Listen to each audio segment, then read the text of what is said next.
Tiene la palabra el diputado Héctor Recalde.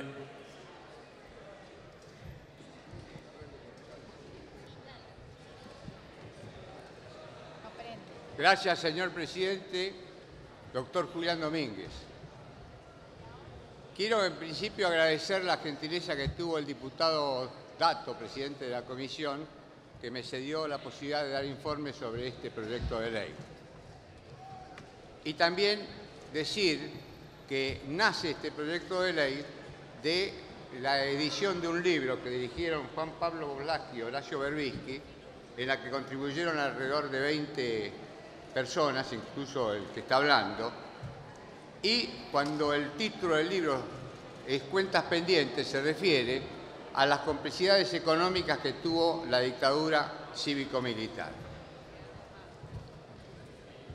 Yo diría que es casi obvio la confesión de un grupo empresario cuando en vísperas del golpe del 24 de marzo de 1976, una entidad patronal, cuya sigla era APG, a mediados del mes de febrero, el 16 de febrero de 1976, declara un lockout tratando de paralizar el país, que fue prácticamente el preaviso del inicio de la dictadura militar.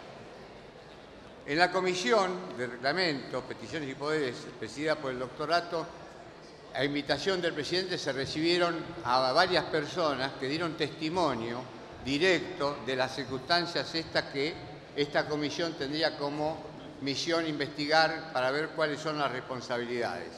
Voy a citar rápidamente a quienes estuvieron. Estuvo el doctor Ojeda Quintana, en representación de varios trabajadores, el doctor Alejandro Olmos Gaona, que investigó, el padre había investigado la deuda privada y él continuó en la investigación, el dirigente sindical de la Unión Obrera Metalúrgica, Victorio Paulón, que contó lo sucedido en Hacienda y en otros establecimientos como la Minfer, Navarro, Heredia y Santa Rosa, más allá de la responsabilidad del grupo Techín, un dirigente gráfico, el señor Monestes, el compañero Monestes, que nos contó qué pasaba en Codex, y bueno, y varias intervenciones, incluso de diputados de la oposición que contribuyeron, como los diputados Rogel y D'Alessandro, el diputado Adrián Pérez, a enriquecer el debate que se dio fructíferamente en esa comisión. Sería difícil enumerar todos los establecimientos, más allá de los que nombré, que tienen responsabilidad fundamentalmente en la represión, más allá de algunas otras complicidades que voy a tratar de dejar en claro.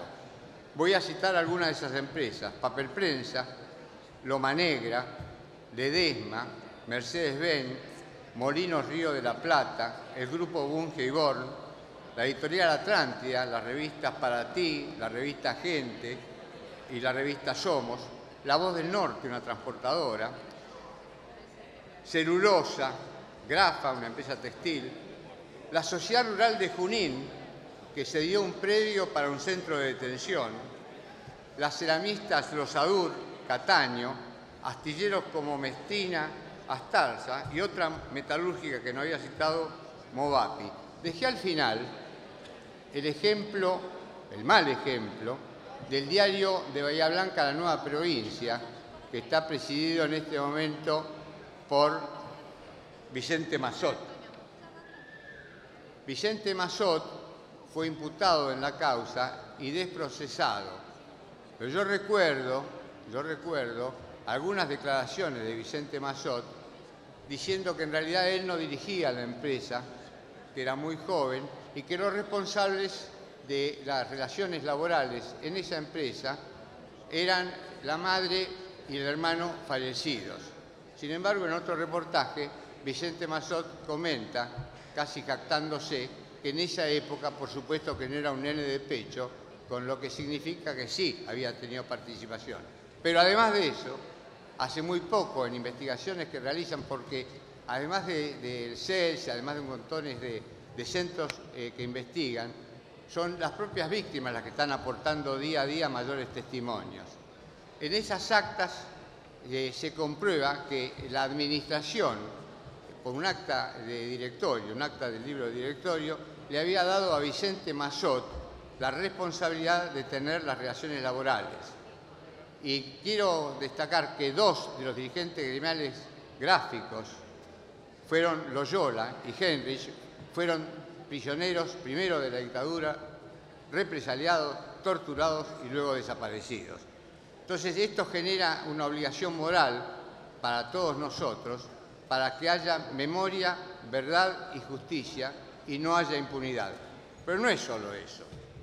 No es solo eso. Hay algunos testimonios muy ricos que fui recogiendo. Por ejemplo,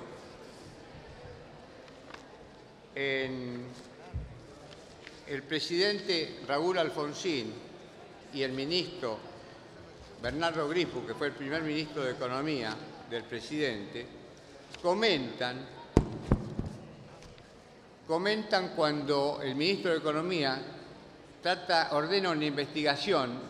Sería bueno que los compas religionarios escucharan lo que decía el doctor Raúl Alfonsín y su ministro de Economía, Bernardo Grispo. Lamentablemente no prestan atención, pero le voy a seguir hablando a ver si lo logro. El doctor Alfonsín le pide al ministro Grispo que investigue, y este ordena una investigación en el Banco Central sobre la deuda privada. Esa investigación determinó que la mayor parte de lo que se estaba analizando era producto de un escandaloso fraude. ¿Quiénes habían intervenido? Ford Motor, Citibank, Bank of America, Techin, Pérez Compán, las empresas del grupo Macri, Fiat, Sever. Esto está en el testimonio de Alejandro Olmos. Es bueno saberlo para ver qué sucedía. No solamente fue la represión, fueron los negocios también, fue el enriquecimiento. Ahora, es pensable que este Congreso Nacional, la Cámara de Diputados y la Cámara de Senadores puedan ser reemplazados por una comisión de asesoramiento legislativo conocida como la CAL, integrada por un general, un brigadier y un almirante. Es difícil de entender. Por eso es bueno saber quiénes dirigían las acciones. Uno de ellos fue Alfredo Martínez de Hoz, y eso está absolutamente explicado con la modificación de la Ley de Entidades Financieras.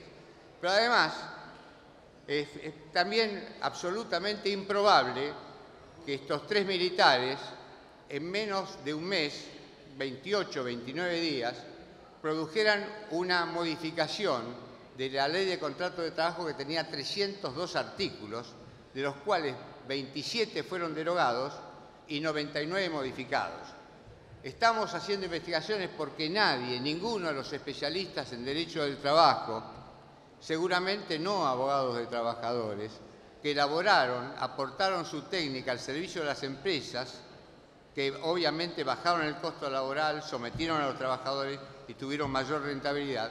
A ver quiénes fueron esos especialistas en derecho del trabajo que asesoraron a esa comisión de asesoramiento legislativo, partiendo de la premisa que es muy difícil que estos tres militares puedan haber hecho toda esta labor técnica.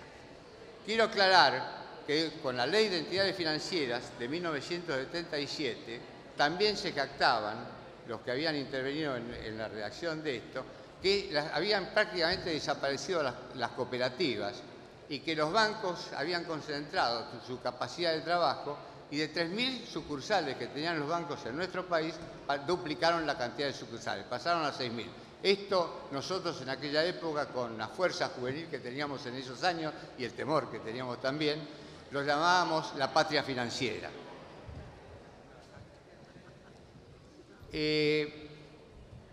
Yo podría contar algunas anécdotas. Acá, en este recinto, se aprobó una ley haciendo homenaje a los abogados laboralistas desaparecidos. Por eso se consagró el día 7 de julio en reconocimiento a Carlos Moreno, que era abogado de Loma Negra y fue asesinado por la dictadura militar, y a todos los abogados que defendieron presos políticos y fueron realmente reprimidos, desaparecidos, muertos o torturados por la dictadura militar. Ahora, sería interesante ver una muy buena exposición del periodista, el presidente del CELSO, Horacio Berbisky, pero como me queda un minuto, quiero terminar diciendo repitiendo, no me gusta leer, porque han desprocesado. Blaquier del Ledesma fue desprocesado por nuestra justicia, Vicente Mazzotti ocurrió lo mismo. Hay un fallo muy interesante, que no lo voy a leer por cuestiones de tiempo, del doctor Omar Palermo, que es juez de la Corte de Mendoza, sobre la complicidad civil, y voy a mencionar solamente algo. Dice, en este contexto, si una empresa entrega legajos personales de los trabajadores que fueron víctimas del terrorismo de Estado, ofrece fotos de ellos, señala sus domicilios, les da licencia casualmente el día en que se lleva a cabo el secuestro, etcétera, etcétera, obviamente hay una complicidad empresaria. Ahora, ¿fue solamente una cuestión ideológica? No, fue una cuestión absolutamente material con consecuencias terribles para la sociedad argentina y fundamentalmente para los trabajadores. Y quiero cerrar leyendo brevemente lo que dijo el inolvidable periodista Rodolfo Walsh en su carta abierta a la dictadura militar del 24 de marzo de 1977. En la política económica de ese gobierno debe buscarse no solo la explicación de sus crímenes, sino una atrocidad mayor que castiga a millones de seres humanos con la miseria planificada. En un año han reducido ustedes, dirigiéndonos a la Junta Militar, el salario real de los trabajadores al 40%, disminuido su participación en el ingreso nacional al 30%, elevado de 6 a 18 horas la jornada de labor que necesita un obrero para pagar la canasta familiar, resucitando así formas de trabajo forzado que no persisten ni en los últimos reductos coloniales. Por supuesto, ahí no teníamos patria, en esa época teníamos colonia. Y sancionar esta ley es terminar con la impunidad. Gracias, señora presidenta. Muchas gracias, diputado.